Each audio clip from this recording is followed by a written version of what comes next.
What up, Vibers? It's your boy, Kai. Welcome to another episode of the Vibe with Kai podcast. In today's episode, we're talking with someone who's on a mission to help over 1 million introverts break free from the world's noise and finally live and not just exist. Sam Sheppard is a speaker, coach, and the author of To Live, Not Exist. They've worked with huge companies like Google and Salesforce, and they're here today to help us rethink what it means to be an introvert. We're diving into masking, myths, and how to design a life that actually fits you. I want to welcome our guest today, Sam Sheppard, to the show. Hi, Sam. Hi, Kai. Thank you so much for this conversation today. I really appreciate it. Yeah, absolutely, absolutely. I'm really happy that we're meeting for the first time, and I always love the beauty of the internet because like our paths probably would have never crossed Never. if it weren't for if it weren't for social media. And so I'm always thankful for that kind of stuff. And so I want to kind of start from your end, just to kind of introduce you to the people that are listening to right now that may not know who you are. Who are you, and what's the mission behind everything that you're building right now? Great question. So, I'm just a girl from the valleys of Wales in the UK, but a project Hmm. that I was working on with Google a few years ago made me realize that the things that I'd always struggled with as an introvert, so the sense that I didn't really fit in anywhere, that I was never quite enough, were actually pretty universal experiences. And the project that I was working on with Google meant that I was working with people across 169 countries around the world. And Wow. in every workshop and training I ran, the consistent theme was introverts not feeling enough, feeling like they didn't fit in, that people perceived them as weird. And that got me curious and asking questions Mm, because until that point, I really did think it was just me and my experience. And then I was like, no, right. no, this is fairly universal. And so I started researching introversion for the first time. And that research really opened my eyes because we're taught that introversion means certain things, right? That you're Yes. shy and you're Yes. socially awkward and you don't like people. And I, to an extent, believed those things about myself because that's what I'd always been taught. But when I Sure. researched introversion, I realized that a lot of these things are actual myths and they're stereotypes Hmm. and they're not the Hmm. truth. And that the reason that introverts feel the way they do is because there's a systemic bias in place that favors extroversion. And from our classrooms to our boardrooms, we're given the message that to be successful, you need to be an extrovert or you need to pretend that you're an extrovert and wear a Right. mask. Right. Right. And that triggered my injustice trigger because it's not okay. And the more I spoke to introverts, the more I realized that introverts are being rejected for job applications that they're more than qualified for Mm, because they're perceived as an hmm. introvert. They're facing barriers to entering leadership and having promotions. They're being given performance management points that have nothing to do with their deliverables because they're too quiet in meetings. And this systemic bias is so harmful on numerous levels, not least their well-being. And that's what Hmm. sparked my mission. And I decided that when I finished the project that I was on with Google, I was going to start my own business that would empower introverts and also start dismantling that extrovert bias. Because I really do feel that not only is that benefiting introverts, but it's actually benefiting businesses too, given that Yeah. 50% of the workforce is introverted. Hmm. That's amazing. It's funny because I started accepting my introvert nature, I would say, in like 2018, and it was mainly when I had gotten injured and I had ruptured my Achilles and I couldn't I couldn't walk, I couldn't drive, I couldn't do anything. And so I was living by myself, and I was by myself a lot. And what I realized during that time, like even though there was some mental health stuff going on, I realized during that time I wasn't lonely. Mhm. And there was a lot of times that I felt my energy just I felt better at times, to like how my energy was just recharged. And that's when I was like, am I am I an introvert? Because I grew up the the same way that you're describing. You know, I would often not fake, I guess fake, like mask my way to fit in with my friends and um society, because I thought that that was the way that I was able to push my life forward. That would be the way that I'm able to truly make it, if I'm, you know, loud and energetic and just like the spotlight of the room. But then I once I started to look up introversion, and I started to relate to a lot of the energy replenishment and feeling that I was out. I'm like, hold on a second. And kind of like you, like I've started to use my platforms to be like, hey, introverts, it's okay. It's really okay to be an introvert. One of the things that I read about you is that like you shared that a sudden bereavement changed how you saw life. Mm. How did that early experience shape your live not exist philosophy? So yeah, I lost my grandfather very suddenly when I was 5, and Yeah. that came with the realization that tomorrow isn't promised. Mhm. My grandfather had spent his entire life working very hard to save for his retirement, because I'm not from a Yeah. wealthy background. And so him and my nan spent their whole lives planning for the retirement, which would be the period when they could travel and do the things that they'd always wanted to do, because then they'd have the time and the money. But my grandfather passed away just a couple of months after his retirement party. And so, even though at 5 you don't really comprehend those things, some of my earliest memories are around the realization that there are no guarantees in life. And so many of us plan for a future that will never come and cram our existence into evenings and weekends, or maybe just one day a week, Yeah. because the rest of the time we're doing life admin, and we're never really truly living. We are existing. And I've always tried to live my life, regardless of my circumstances, in a way where I feel that I am living and I am making active choices to make the most of the life that I've got. And then more recently Yeah. got into life design, which is, exploring options and using adult play to really intentionally create a life that has even small moments of joy, if you don't have the circumstances to live the life that we see all the influencers living. Sure, sure. So what was it like for you navigating a world as an introvert before you even had the language or the confidence to claim it? It was tough because my whole life I felt misunderstood. I felt that I Yeah. don't fit in, that there's something wrong with me, that I'm weird, because I just don't have anything about me that seemed normal. um, Mm. and, Hmm.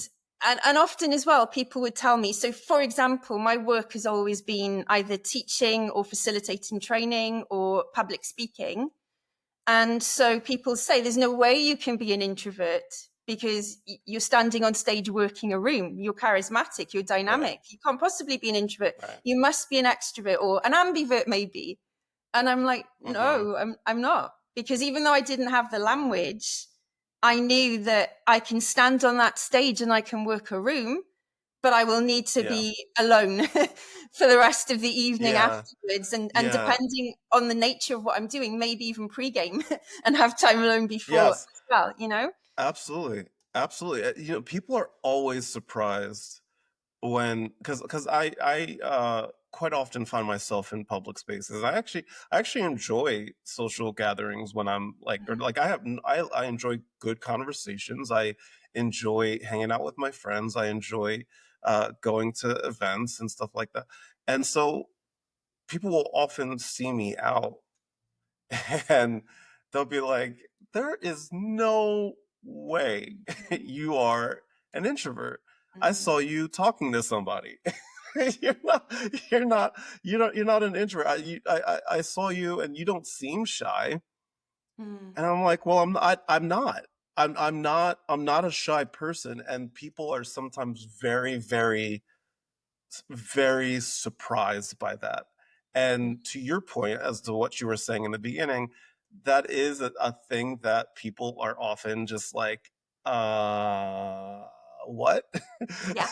and, Yeah. and it's funny, you had mentioned the word ambivert just now, and I actually have a controversial take on the term ambivert and the term introverted, extroverted, introvert. So I'm actually kind of curious your thoughts on it. I'm going to tell you my hot take, Yeah. Do it.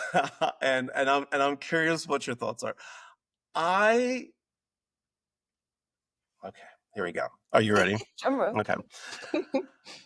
I don't think, let me preface this by saying I know that I am going to die alone on this hill. So like I'm very well aware of that, and that's fine. I don't think that the term ambivert and the term introverted extrovert and the term extrovert introvert, I don't believe they're real. And you're right. I And don't neuroscience proves it. I Yeah, That to me, I that's not don't I controversial. yeah, but you know what? To a lot of people, it is. No, you're When right. you And know people are very when I say attached. that, Sorry. yes, no, no, Yeah. no, yeah, mhm. I was just going to say people are Yeah, very it's attached to the label ambivert because I mhm, do, as you are aware, go online, and if I see someone mhm, that's saying something that I believe is perpetuating the misconceptions, I will mhm, draw attention to that just because I'm on my mission and I sure, want to start helping people mhm, understand what introversion truly means. So if I see someone right, describing themselves as an introverted extrovert or an ambivert, I will mhm, say, well, actually, since that term was coined in the 20s, neuroscience mhm, has proven with brain imaging that it's impossible to be both introvert and extrovert because the brains of introverts and extroverts are literally different. And there are scientific yeah, explanations for why we are the way we are. That means it's yeah, impossible to be any of those things. But people don't respond well to that. And I'm trying to find yes. a gentler way of entering the conversation, but so far I, I I, haven't found it. I'm with you. I just okay. Now that I know that we're on the same page there, I'm going to tell Yeah. you a little bit Yeah. more about why I feel this way. It's not that it's not that people don't have a mix of social needs, because of course they do. But to me, labeling somebody as an ambivert often feels like slapping a vague name on something that's a lot more complex, right? Mm-hmm. Like Yeah. people people aren't static, and we all exist on a spectrum. So some days I'm energized by people, other days being around anyone feels Yeah. awful, right? Yeah. But that doesn't make me an ambivert, it makes me human. Yes. My introversion doesn't vanish just because I had a good time at brunch the other day. It Exactly. doesn't. Yeah. Yeah. It just means that I had the capacity to for connection that day. Mm-hmm. But it doesn't change the way that I recharge. Mm. And I'm also neurodivergent, right? So I think that a lot of times when people say that they're ambivert, I think that they're actually masking.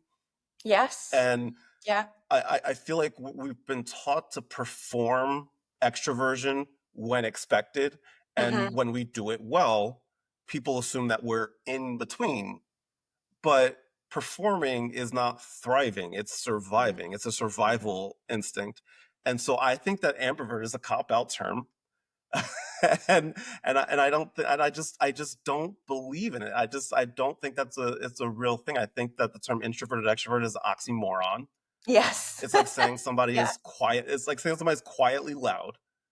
It sounds poetic, but as you mentioned, neurologically, it's just not a thing. You're either Mm. primarily drained by social interaction or you're recharged by it. Mm.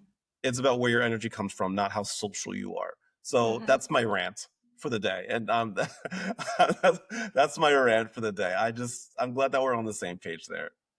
Yeah, no, we definitely are. And the thing is, it comes back to those misconceptions, right? Because the Yeah. general understanding of introversion is Hmm. someone that doesn't like people, doesn't want to socialize, feels awkward Right. socializing, is anxious in those situations, can't hold a conversation, isn't outgoing. But as Yeah. you rightly said, that's not what it's about at all. And the neuroscience part just shows that introverts are more sensitive to dopamine because we have fewer dopamine receptors. So what's happening is we can be enjoying that nice brunch, but at some point, the noise of everything around us and the stimulation of the conversation that we're having and the bright lights, they're going to overstimulate us, and then we need time alone Yes. to recharge. Whereas an extrovert Yes. doesn't have enough dopamine and is constantly seeking more. And so they're Yes. drowned by being alone and unstimulated. But because Yes. the Yes. misconceptions so closely tie whether we're introvert or extrovert with our ability to be around other people and our ability to enjoy that, then people look for something that explains how can I be an introvert and also enjoy social situations? Oh, I must be an extroverted introvert, or I must be an ambivert. And like you say, it's fiction. It's not a thing. It's absolutely not a thing. Yes. It's because people don't understand what introversion is. And again, that brings me back to my mission, because I want to challenge those misconceptions and change those stereotypes so that instead of people saying, I'm an introvert, I never want to be around people, they're saying, I'm an introvert, sometimes I like to be around people, but sometimes I need to be by myself, so that it's Yes. correctly Yes. conveying what introversion actually is. Yes, yes. Okay, we're definitely on the same page there. We are. I'm, Yeah. I'm glad I'm not going to die alone on that hill. I'm going to have somebody with me No, for as we sure. You're figure it not out. you're not alone. And actually I think it's something that needs to be spoken about more, because I Yeah. really don't see it being spoken about. Like, I know quite a few people who are in the introversion niche, um, but Yeah. they don't ever speak about ambiversion, and very few of them also speak about misconceptions. It's generally how introverts can be more confident, for example, or be Sure, better at public sure, speaking, or sure. whatever it may be. Absolutely. One of the reasons why we cross paths, and I actually appreciate it, is I on my threads, which I love the threads platform, by the way. Like, it's Mhm. actually growing as one of my favorite platforms to just interact with people. It's great. And one of the reasons why we met was because you had challenged me about some of the jokes that potentially reinforce Okay. stereotypes that reinforce stereotypes about introverts. And I'd love to start there, because I think it's Mhm. I think it's a really good conversation to have. That um, one of the things that I like to try to do is add a little bit of humor to the conversation in order to just make the conversation a little bit easier to have, Mhm. right? Um, but I see your point that you were trying to make about uh, uh, I guess potentially reinforcing stereotypes. So I'm curious. So, like, when you first saw the posts that I put out, like, pretty much every day, either about ADHD, Yeah. introversion, or Yeah. adulting struggles, like, what were your, like, initial thoughts? And you could be completely honest, like, because you know me, like, we're cool. Like, so, Yeah, yeah, like, yeah, so, like, yeah. what were your No, so what were your initial yeah. thoughts? So to give the context, I had no idea who Mhm. you were or anything about your platform, because as we said at the beginning, our paths probably wouldn't have crossed otherwise, but the Threads Yeah, yeah, yeah, algorithm threw me your way. yeah, And I'll be honest, my initial reaction was, oh no, yeah. No, because I get it. I can see that you've got a considerable reach, right? You've got a large audience. And so that means that people are going to look up to you. And even if you're making a joke, Mhm. people are going to resonate with what you say and, and respond to what you Yeah. say. And I could see not just what you posted, but people in the comments be going, yes, this is me and this is me, which is, again, what people like to do with anyone that's got any form of platform or following. Then they Mhm. will get people being like, yes, Yeah. me too. And that happens all the time. And so my heart sank, because most of my threads algorithm is the sort of thing that I saw you post. So it's Sure. playing into the stereotypes and the misconceptions. And I see people who've got much larger followings than I talking about introversion, and it will be like, I'm an introvert, I never leave the house, I just want to read and never Right. talk to people. I mean, no one loves reading more than me. But again, it's playing into the stereotypes, and then they'll get thousands of likes and millions of views, and people going, me too. And it's just furthering those misconceptions.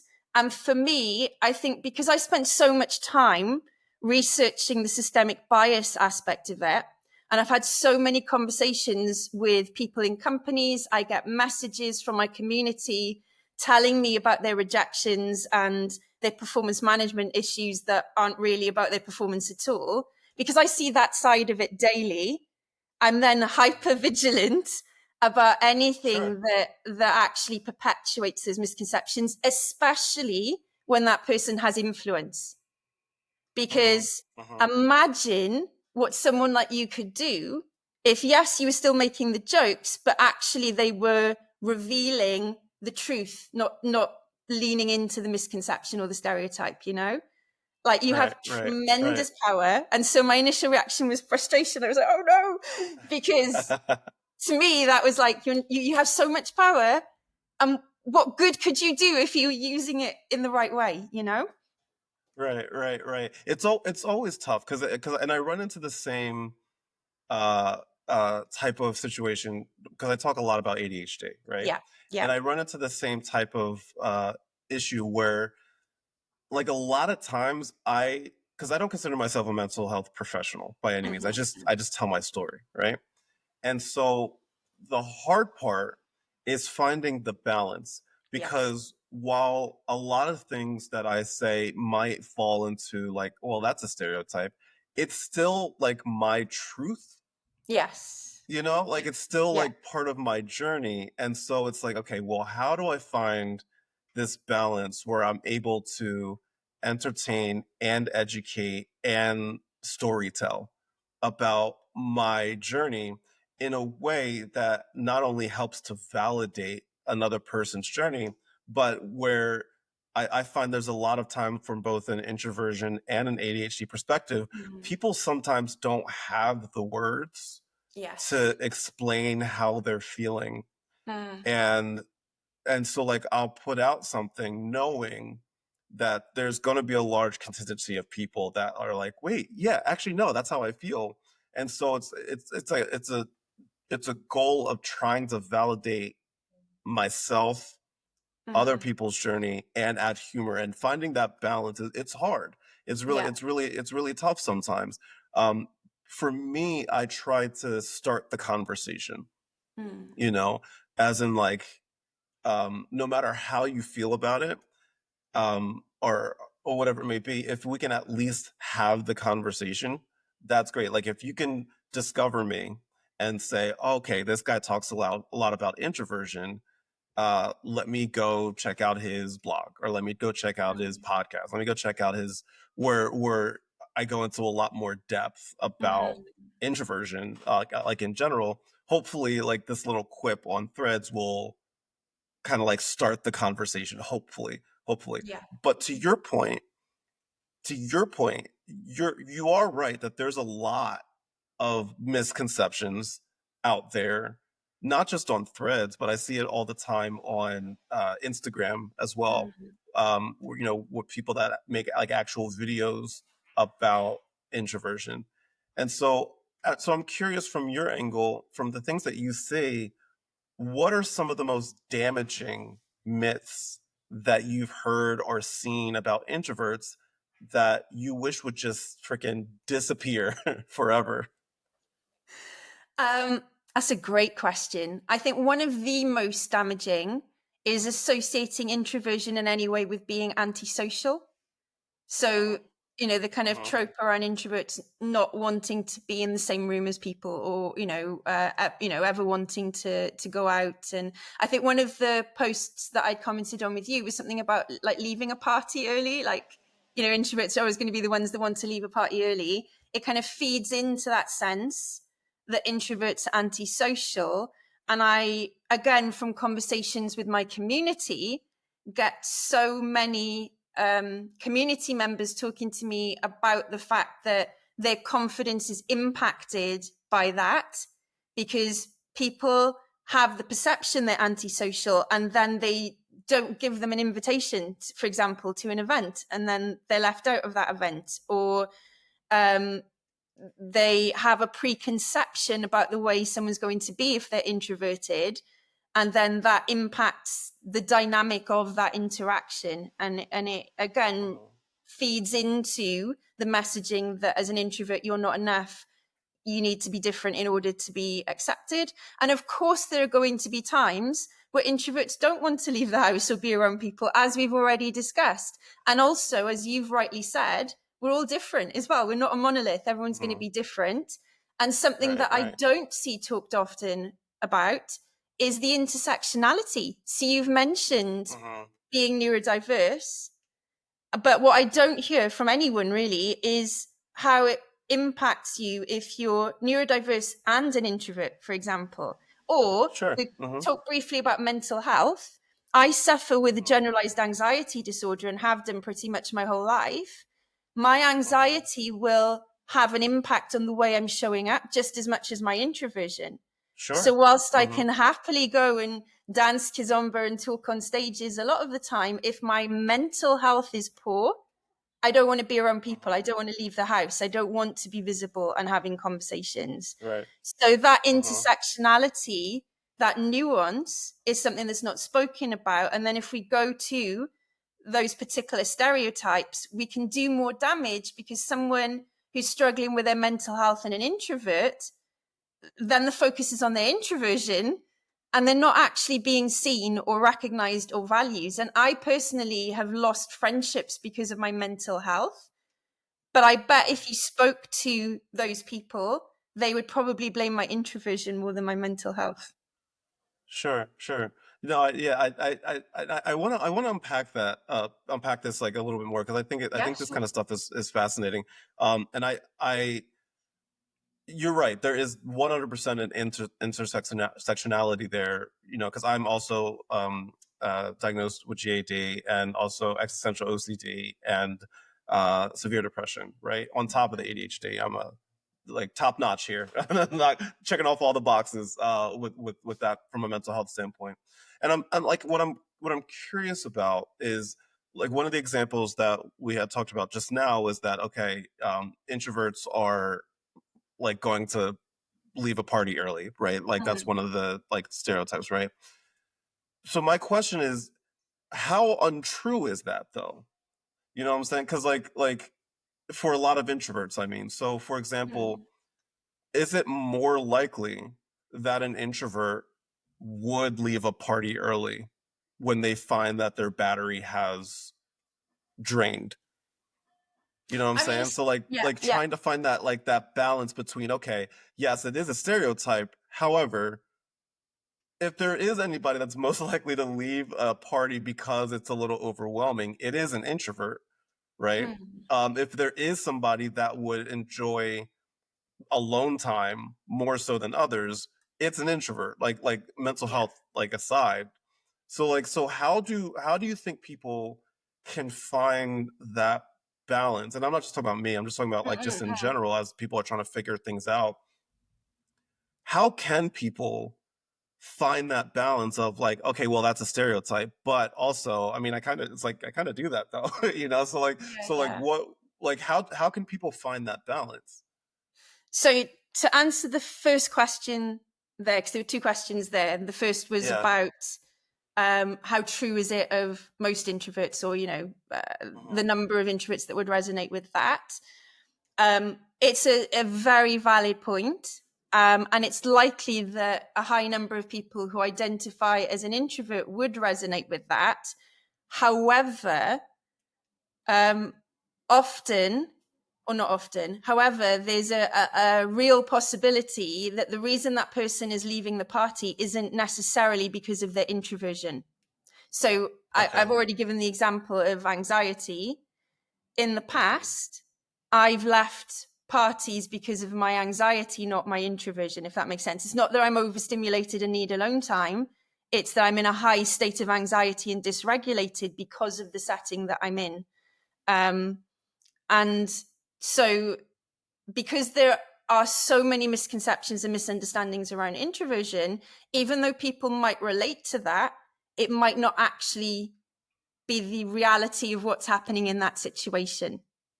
And that's why I worry that it perpetuates the misconceptions, because if so many introverts are relating to that example of what you wrote, which yes, they did, then everybody that's looking at those comments are like, see, introverts don't like people. They want to leave the party early. Whereas that's not going to be true of all introverts. And I think my comment was about the fact that I dance a partner dance called Kazamba, and I literally am. I finish dancing when the DJ stops playing. But if you put me in like a stereotypical party, like someone's birthday party, for example, at someone's house, maybe it's an acquaintance, that would be an environment in which I'm not comfortable, I'm not enjoying, it's not something that is suited to me as an environment. But there's not just going to be my introversion at play, it's going to trigger my anxiety, and then I'm going to ship out. So that would be question number one, my response to question number one. Question number two about the balance. I completely acknowledge it's a very tricky balance. I mean, what I've been trying to do in my own content is start with some of the like stereotypes. Like I'm an introvert, people assume that I can't speak on stage or wherever it may be, and then put a little bit of the actual education side of it in, you know, where I talk about how like I've got a legitimate need for alone time, but it doesn't mean that I can't be charismatic or want to be around people. So I try and do it in a way that people can relate, but it's actually also showing what introversion truly is and dispelling some of those misconceptions. And honestly, do I get the same engagement and reach as you do? No, I don't. And if I did what you have done and have described, would I get more reach? Absolutely. So I understand why creators would do that, because they will get the response when they play into what's a common stereotype or misconception. However, because I am so passionate about this topic and because I dived so far into how it's negatively impacting people, that's why I'm making a conscious decision to put the balance within the post, you know, and kind of explain it. So, for example, like if your post had said, you know, I'm an introvert, I'm going to be leaving the party early because, you know, I've got a limit. I love people, but I've got a limited battery, or, you know, better words than that, but having that meaning, then it's got that balance within it. It's not just, this is the misconception and people will relate and engage, but it's furthering that misconception. But I also acknowledge that not everyone's going to view this the way that I am. I just have to call it out. Fine. Yeah. No. I think, no, like I said, I think it's a good conversation to have. And it's also, and again, it's also very, very tough because like a lot of, like my content specifically is very like short, quick, and like witty, right? Yes. So it's like, it's difficult to tell the whole story in one short like quip. So just to make sure I understand correctly, what you're saying is that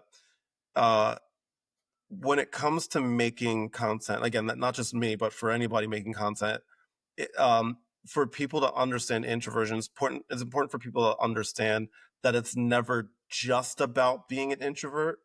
Like what you're saying is that there's always going to be something more at play. Like, for example, there's been times that I would go to a party and I would leave early, but because of my energy just being like, I just know, like usually if I'm going to a party or some social event, I'll usually know when I hit my limit, or I'll go in being like, okay, I'm going to leave at 8:00. Right. So are you saying that when I make decisions like that, or if I realize that I hit my limit from a social standpoint, it's about more than just being an introvert? You're saying that there's more that's coming into play here, as opposed to me just being like, I hit my limit today. No, I'm saying that there could be more, not always, Okay. absolutely, but there could be more. And what I'm saying is because we are so deep in misconceptions and stereotypes. Often people who are introverts, but obviously haven't like looked into what introversion means. They just Sure. identify as an introvert, and they need a time alone to recharge and to process Yeah. process their thoughts, because that's an aspect that we haven't yet talked about. Um, but Hmm. yeah, so people who identify as an introvert, that would resonate, but Hmm. because they don't really necessarily understand introversion, because what's shared is 99% of the time the misconceptions and stereotypes, it may not Right. be that reason why they'd be leaving the party earlier. So I guess the point that I'm Right. trying to make is, in my opinion, content creators talking about introversion have a responsibility to, you use the word balance, I guess at least find a balance where you're not just sharing misconceptions. And I know you said that people that come to your content could then go to your blog and, watch your podcast, etc. And that's true, but not everyone's going to do that. Some people are just going to get those Sure. little short sound bites, Sure. and it's Hmm. going to further the misconceptions. And for non-introverts too, right? They're seeing the content which is perpetuating those stereotypes, and then they get further entrenched in their Sure. beliefs. And also the conversation we had about ambiversion and introverted extrovert and vice versa, those things are strengthened as beliefs when all people are consuming and seeing are the stereotypes and the misconceptions. So it's my belief. It doesn't necessarily make it true, but because I am Hmm. so determined to create greater inclusion in the workplace for introverts and to, help dismantle this bias, I really do see it as the responsibility of people who have a voice and create content to really start challenging some of those misconceptions. Sure, sure. No, I feel you, and like I said, it's good to have these conversations, and I hope you don't mind me like pushing back a little Not bit, at like and all. like challenge, No, because I no, because not I at think all. it's a really good conversation to have, and I like I said, I don't necessarily disagree. I know, like for me, it's always, and I can't speak for every content creator, but I know for me, it's there's always kind of something more at play, whereas will everybody learn something from my content in that moment? Mhm, Probably not.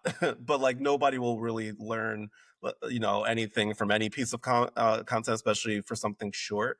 mhm, Um, but I also recognize, just from a like a brand building perspective, that the people that don't resonate with my content, that's not my audience. mm, So and so, like, it's not that I don't care, because that's a harsh way to say it. But I also don't make content for them. mhm. And so, but to your point, trying to find a way to not perpetuate stereotypes, um, but also say, hey, this does happen, and also say this is my story, Yeah. and so like this is what happens to me. Mm, If you can relate with it, awesome. If you can't, that's fine. There's tons of extrovert people that talk about extroversion in their content as well. Maybe that's for you, whatever it may be. One of the things you just brought up, though, that I think is really important, that I would love for you to talk about more, is the systemic bias mm, that introverts have in the workplace, right? Because I mhm, never really thought of that until fairly recently, until like the last year or so. How mhm. does systemic bias show up against introverts in the workplace, and what can companies do to change that? Great question. Okay, so it shows up in many ways. Probably the most common is introverted employees being told that they're too quiet, and when they are meeting with their manager, even if they are performing highly in whatever role that they're in, they're being given speaking up more in meetings or being Mhm. less introverted as a performance management point. So Right. their personality is being used as a performance management point, even Mhm. though it has no bearing on their deliverables at all.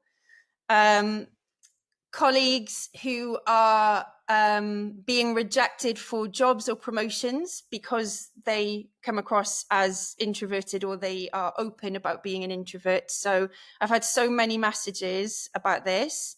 One in particular sticks in my mind because it was for a researcher role. So not a role that you would typically associate with needing to be extroverted in terms of speaking with people and presenting and those kind of things. But in the feedback after being rejected for a job that they'd applied for, the candidate was told that it was between you and another candidate, but because you're an introvert, we've gone with them.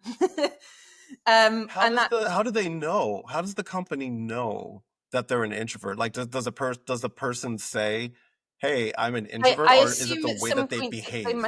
they must have disclosed it. I don't know why Interesting. or how. Okay. I don't know if it was one to do Yeah. with one of the questions, but I've had Yeah. quite a few messages to that effect, like different circumstances. Yeah. But the research It might be the substantially, personality tests. I think that I sometimes a mean, lot of like companies will do like possibly, these personality tests to figure out what yeah. kind of I mean, person you are. So it might have been that. Yeah. I've definitely myself experienced Myers-Briggs as part of an interview process many years Yes. ago, but Yes. I've Hmm. definitely had that. So yeah, it could Don't have get me been started on Myers-Briggs. Ooh, don't get me started. it could have Don't been get me that. So started. yeah, so there's that. And then the more senior you become in an Hmm. organization, the more barriers you face in terms of progression. There's quite a lot of Sure. research that substantiates that introverts are Hmm. underrepresented at leadership and executive level, even though there's also research that suggests that actually not only do introverts make great leaders, but they can often outperform extroverts as leaders as Hmm. well. There's Hmm. also affinity bias in the hiring, going back to the point that we were just talking about. So if the interviewer perceives extroverted traits as being preferable because maybe they themselves are an extrovert, again, that can Hmm. influence who is hired based on that. And I've even coached executives in corporate spaces who are made to feel as though there's something wrong with them because they've got an Hmm. extroverted manager. And again, it's that affinity bias. The extroverted manager believes that to be an exec in this organization, you need to behave in a certain way, you need to present yourself in a certain way.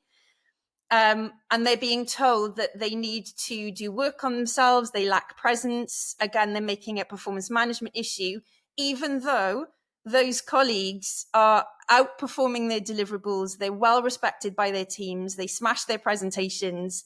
And so they're made to feel as though there's something wrong with them, even though there's nothing wrong with them. And then something that's not talked about with the extroverted bias is the way the system is set up so that the playing field just isn't level. So it's harder for introverts to get ahead anyway, because most of our offices are open offices, which are incredibly overstimulating for introverts and make it very difficult Right. to focus and concentrate.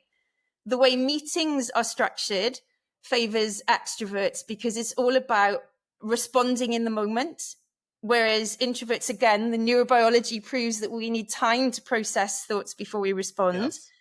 And yet, if you're not responding in the moment, which biologically is not possible for us, then you are seen as, not as valuable, perhaps, or, not as motivated and engaged. I've been told myself Hmm. back in the past when I was in corporate settings that my, performance in meetings made them feel that, I wasn't really motivated or engaged in the work that we were doing just because I wasn't the most vocal in the room.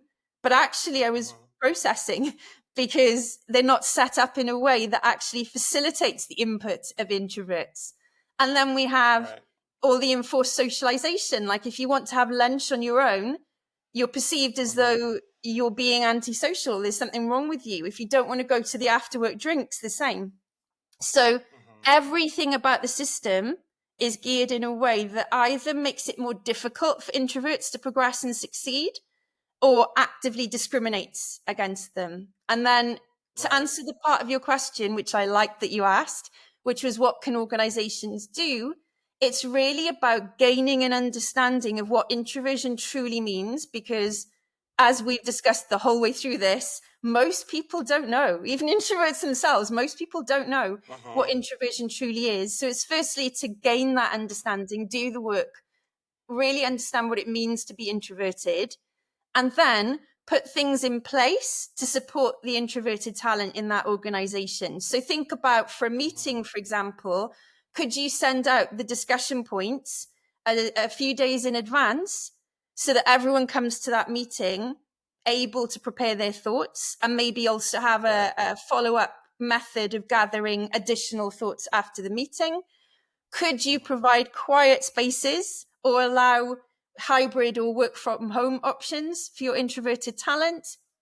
And when it comes to things like hiring and managing, then I would always recommend that there be some sort of training in place so that that affinity bias is adequately managed and people are Right. being hired based on their suitability for the role and not on the bias of the person hiring.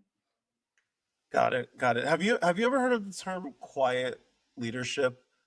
And because I feel like to your point, a lot of introverts can make great leaders. Like Yeah.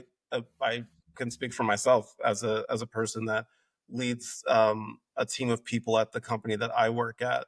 Mm. And I always consider myself a leader, and I enjoy leading people. But one of the terms that I've heard fairly recently online, especially, is the term quiet leadership. Mm. What is that, and does it work? Is there a such thing as quiet leadership? I mean, I've heard of it, and I suspect Hmm. that it comes from Susan Cain's Quiet and Marnie Olson's book on introversion. But when you Hmm. say that you've seen it online, that sounds to me like it's some sort of movement or method. I think so. Yeah, like just like because and I don't know if I can pinpoint where exactly it came from, but it's Mm, something that I've seen a couple like blog posts about. I've seen a couple introvert content creators talk about the quiet leader, being able to be a leader without being like, all right, guys, let's go. yeah. Hoorah.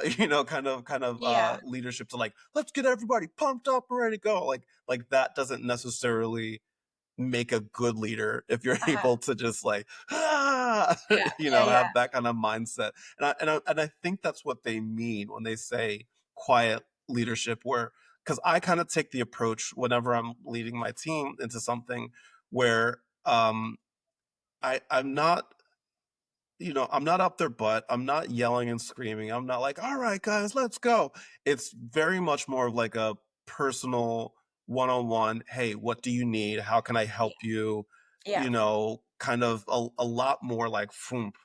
And I'm curious if you find that some companies out there prefer to have a person that's like, all right, guys, let's go on three, team, 1, 2, 3, go. Like do companies prefer that kind of leadership?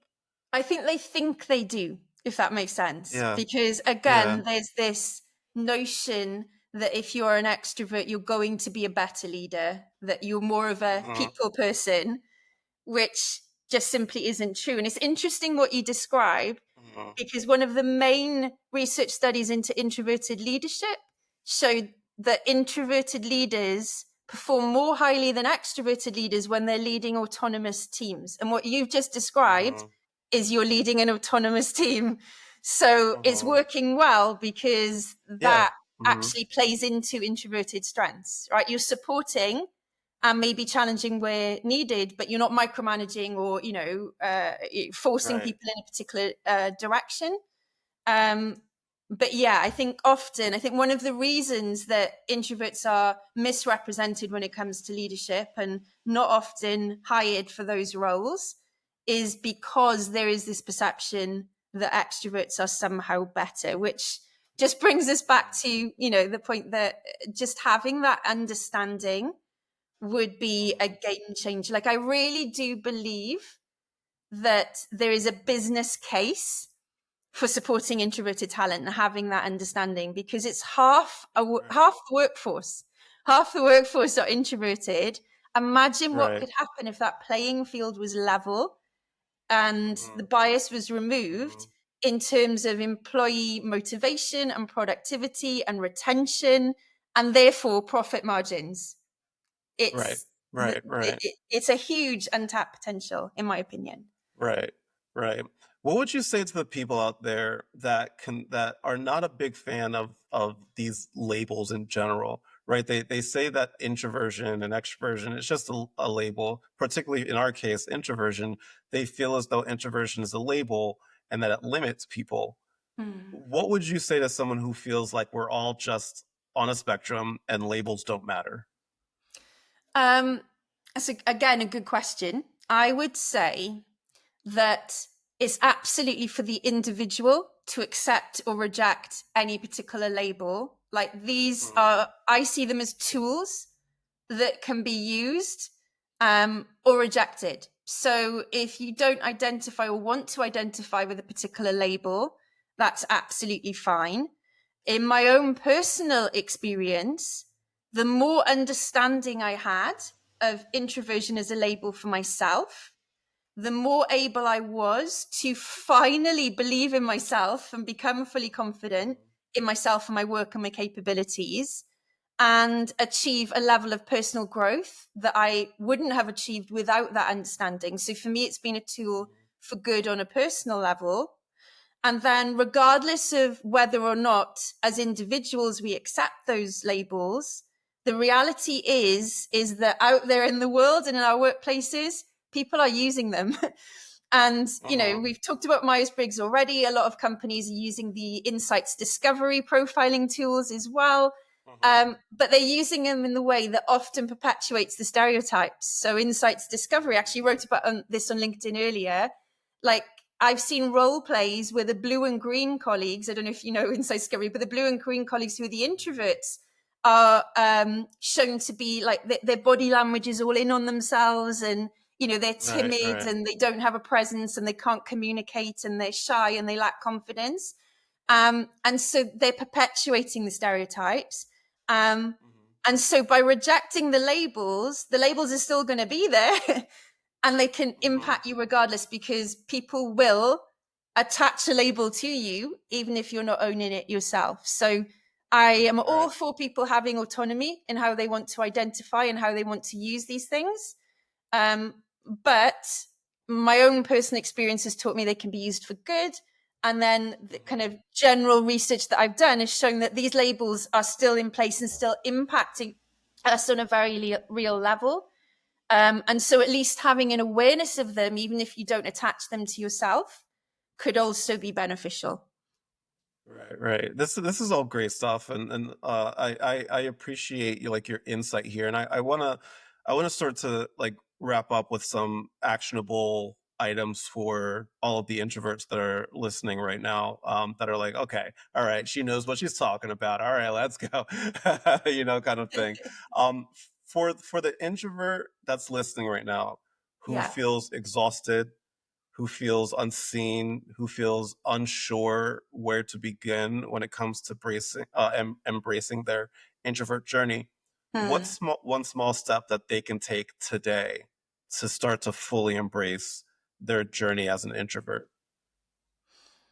I think that probably the most impactful thing that an introvert that's feeling that way could do is to really take a moment to sit down and think about, what do I offer? What are my strengths? Because often introverts focus on what they lack rather than what they bring to the table. And Mm, introverts have so many strengths, natural strengths, um, and just leaning into those. And if you're in a spot where you can't validate yourself, thinking about compliments that people have given you and you've probably rejected, um, mhm, but what people have mhm, said, and just writing that down, literally making a list of your strengths, making a list of compliments you've received, and then using that as a starting point to reprogram the way that you perceive yourself.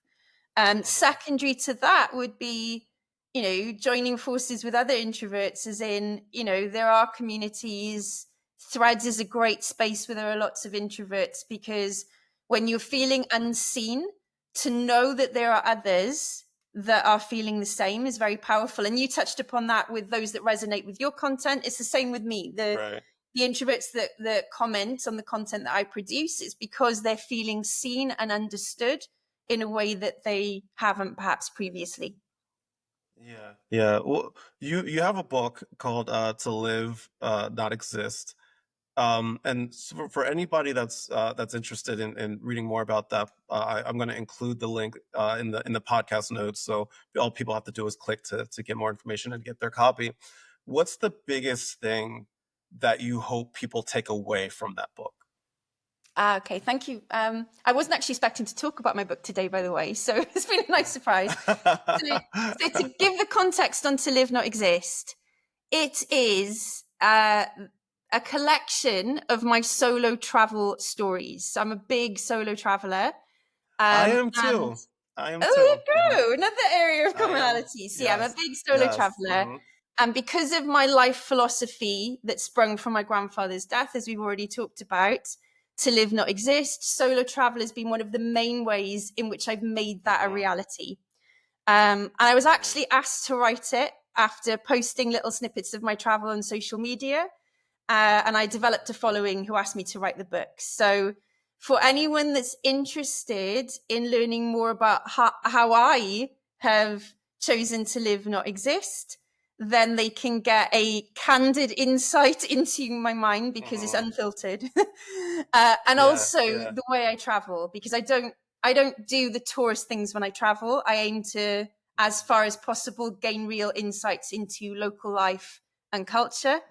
And so I have experiences that perhaps are a little bit atypical of travel when you go to a country because of that. Yeah. Um, but really, Yeah. I wanted to put something out there that showed. Again, it's dispelling those misconceptions, breaking the stereotypes. Right? I'm an introvert Yeah. who's also a ball of anxiety.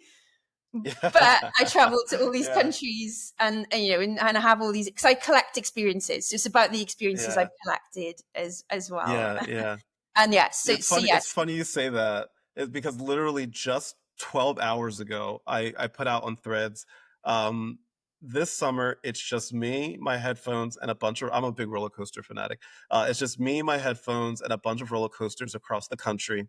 As an introvert, there's something magical about solo travel, quiet mornings, loud rides, and no pressure to socialize, just vibes, thrills, and recharging in my own way. That was literally 12 yes, hours ago. So that's so strange. yes, yeah, That's so big. strange. I'm Yeah. So the huge book, on not just solo travel, but just like solo activities out in public, like exactly. going out Yeah. to dinner by yourself, I go to the movies by myself, going out to dinner, like doing things that are often sometimes people will shy away from or stay away from, I should say, simply because they just don't have anybody to go with. And I'll tell people Mm. sometimes, if you want to go to the movies, go see that movie, go see the freaking movie. Just go. Just go to the movie. You Yeah. want to see it, And like most of the time, like I'll be like, why, okay, so you want to go to dinner at this restaurant. Why do you not want to go by yourself? Mm. And like they'll usually say something like, "Oh well, I'm afraid of what the waiter will think of me when I'm sitting there by myself," which kind of goes into your point about the anxiety side of it, right? Yes. Like people will refrain from doing that because they're afraid of what people will think of them being by themselves, Mm. and which is a valid thing, which is an understandable concern. However, I can say this, and I pardon my French, people don't give a shit. It's true. They It's really true. don't. They really don't care. If I see somebody by myself or by themselves, I'm not going to be like, why are they by themselves? What are they up to? No, not at all. In fact, most of the time, I'm jealous. I'll be like, I want to, I want to be sitting there in this coffee shop, just having a cup of coffee and reading a book or on my laptop. Which, actually, now that I say that, I might do. There's a coffee shop right across the street from where I live, and I actually might do that right now. Actually, Nice. so yeah, I think I'm a big proponent of solo activities, and I think people Same. should do Yeah. that more Yeah. often. Same. More Yeah. often. Yeah. Yeah, so the book I Yeah. actually published in December, that came first. And then Hmm. in January, I launched the I Am Bound community, which is what I post about on Threads Hmm. all the time. So it's Yes. Yes. basically Hmm. the book is inspiration on how I choose to live, Hmm. not exist. Whereas my Yeah. newsletter are tools for introverts on creating a life that really is one of joy and peace and freedom. So Hmm. living life on their Yeah. terms rather than masking, burning out, feeling as though they're not Hmm. enough. Right. Right. One last question for you. Again, I appreciate your time and your insight here. If you could leave us with one message, one truth that you hope sticks with all of us introverts, or not even just introverts, just people out there about introversion. If you could leave us with one truth that you hope sticks with everybody, what would that truth be? So it has to be that as an introvert, you are enough exactly as you are now. Because what got me into my work is that phrase, I'm not enough, that I heard so many times when I Mhm. was at Google. And so if I Yeah. could help just one person to believe that, and it is truth, it is truth. Who they are right now is more than enough. That would be wonderful. Mhm. Right. I love that. I love that. Honestly, thank you so much, Sam, for joining me today, for sharing your heart, your wisdom, and honestly, a powerful reminder that introverts deserve to thrive. Not just survive every day. And so, if you want more of Sam's insight, and trust me, I'm pretty sure you do, head to thisissamsheppard.com. Subscribe to the newsletter that Sam was just talking about. Follow Sam on Instagram and TikTok at This Is Sam Sheppard. Again, I'm going to include all of that in the podcast description of this area. So all you have to do is click. And if today resonated with you, I'd love to hear about it. DM me your biggest takeaway. Email me. Share your own story about embracing introversion. Tag me in a post, about how you feel about introvert and how you're embracing your introvert journey. I would love to hear it. And if this episode gave you something to think about or just made you feel a little bit more seen, that's the goal. That's the goal. Please take a moment, leave a rating and a review on this podcast. Let everybody know that this is a safe space for them to embrace their introversion. With that said, thank you again, Sam Sheppard, for being our guest today. As always, my friends, much love, good vibes, and I will talk to you later. Goodbye.